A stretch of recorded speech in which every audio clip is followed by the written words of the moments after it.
Salut les collègues, un petit communiqué en vidéo pour faire un état de la situation concernant le secteur social et médico-social au département. Hier, mardi 1er février, nous étions nombreux et nombreuses à nous être mobilisés. Et il y a énormément de raisons pour qu'aujourd'hui on le soit. La dégradation majeure de nos conditions de travail et l'impact sur la santé de nombreux collègues, la perte de sens de nos missions et les conséquences sur les populations, les conflits de valeurs qui nous bouffent, le manque de moyens qui fait que partout nous devons gérer la pénurie. Par exemple, à l'ASE, il y en a marre de maltraiter les gamins en les ballottant d'un endroit à un autre. En SSD, il y en a marre de ne pas nous donner les moyens d'être plus proches des populations et au contraire nous demander de les fliquer. En PMI, les 1000 jours, d'accord, mais pas de dépistage. On veut vraiment nous avoir les moyens de faire de la prévention. Et en secrétariat, on ne veut pas être des bouche-trous. On veut pas faire non plus le travail des autres. On veut simplement travailler en lien étroit avec nos collègues. Et alors que le tableau est déjà insupportable, nous tombe dessus cette réorganisation. Une réorganisation décidée hors sol, dans leur coin, et qui en plus ne règle pas le problème et va en rajouter. Puisque déjà, cette réorganisation est prévue à moyens constants, et que la pénurie de moyens est le problème principal, tout ça couplé avec une bureaucratisation galopante, une multiplication des dispositifs qui nous enferment dans des procédures. Le simplificaton du DGS des démarches administratives, c'est qu'un slogan. Alors hier, ça a donné quoi en vrai? Collègues, hier, on a fait la démonstration par le nombre, les slogans et la mobilisation de notre détermination et notre volonté de défendre le travail social et médico-social dans toutes ses dimensions. Il y avait comme intérêt commun le soutien et l'aide à apporter aux populations dans le cadre d'une politique de solidarité inconditionnelle. Le message qui a été donné à M. Poiré hier, c'était que c'était ça,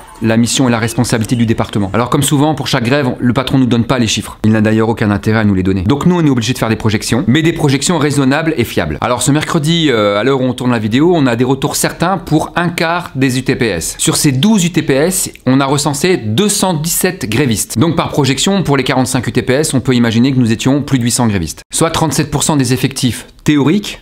Et donc on compte pas les collègues qui sont en arrêt, les collègues CDD qui, par solidarité, ont posé des congés.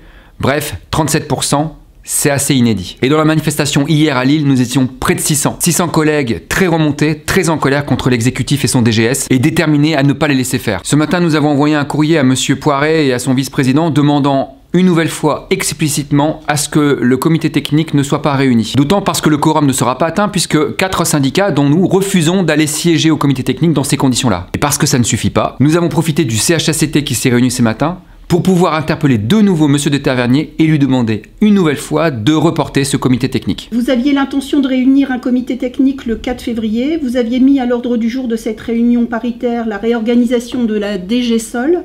Depuis, vous avez été destinataire de demandes de retrait du projet de la part de Sud et CGT et de report de la part de la CFTC, de l'UNSA, de la CGC et de la CFDT. Vous n'en avez jusque-là pas tenu compte. La CFTC a annoncé qu'elle ne siégerait pas. La CGC l'a fait également. Les syndicats Sud et CGT vous ont transmis un préavis de grève pour la journée du 4 février qui exprime l'exigence du retrait du dossier de la réorganisation de la DGSOL.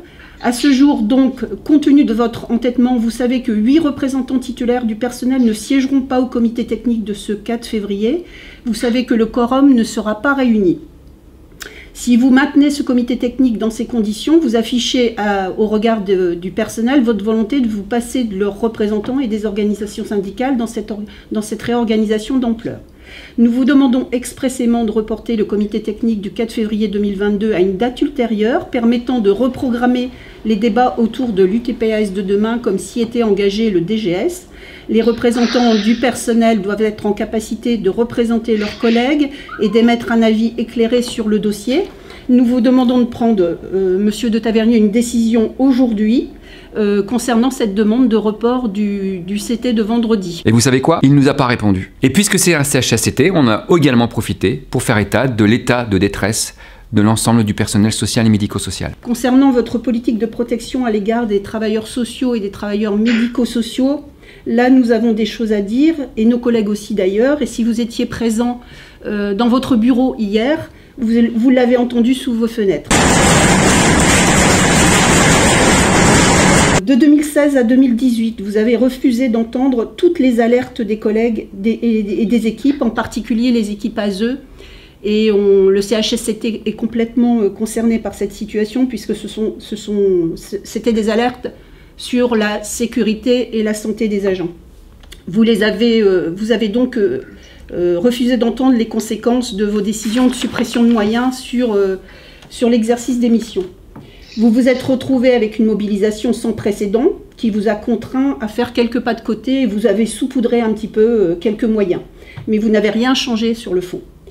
Pour essayer de bien contenir et et avec le recul et avec ce qui est en train de se passer, on peut utiliser le terme, pour essayer de bien contenir l'expression de collègues, vous avez mis en place un audit qui s'appelait l'UTPAS de demain, et vous avez continué à être interpellé de plus en plus par des équipes au bord de la rupture et de l'effondrement. Manque de moyens qui maltraitent les populations, perte de sens, mépris des fondamentaux. Vous le savez, c'est tout ça qui rend malade nos collègues. Et vous y participez, monsieur de Tavernier, à la commission de réforme. Il suffit de regarder l'ordre du jour de la commission de réforme pour en avoir un petit aperçu. Et ça n'est pourtant que la partie visible de l'iceberg. Et très loin de prendre en compte cette réalité, vous sortez de votre chapeau maintenant une réorganisation pour les UTPS, mais pas pour les UTPS, pardon, pour toute la DGA Sol, qui bafoue davantage encore tout ce dont les collègues vous font part. Et cerise sur le gâteau, vous prétendez que cette réorg fait suite aux travaux de l'UT de demain. Pour nous, c'est du cynisme et du mépris. Et pour le coup, les collègues qui ont pris sur leur temps très précieux pour participer à ces travaux et qui ont tenté de jouer le jeu ne sont pas dupes et constatent la manipulation. Lors de notre dernière rencontre vendredi dernier concernant le préavis déposé pour le 1er février, vous avez dit, ou pas dit d'ailleurs, deux choses importantes. La première, s'agissant des travailleurs sociaux et médico-sociaux, votre formule c'est « Ah mais ce n'est pas le bagne, il y a beaucoup de métiers plus difficiles ». Par rapport à ce que vous savez des conditions d'exercice de ces métiers, que faudrait-il de plus, monsieur de Tavernier, pour que ce soit le bagne de votre point de vue? Nous, ça nous intéresse de savoir quelles conditions faudrait-il encore dégrader pour que ce soit vraiment le bagne.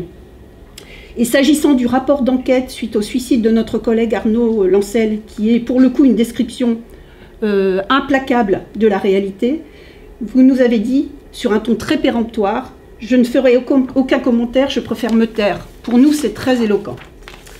Ce qui n'est pas le bagne rend malade des dizaines et des dizaines de travailleurs sociaux et médico-sociaux. Ils ne peuvent plus revenir dans les services, ils fuient le département.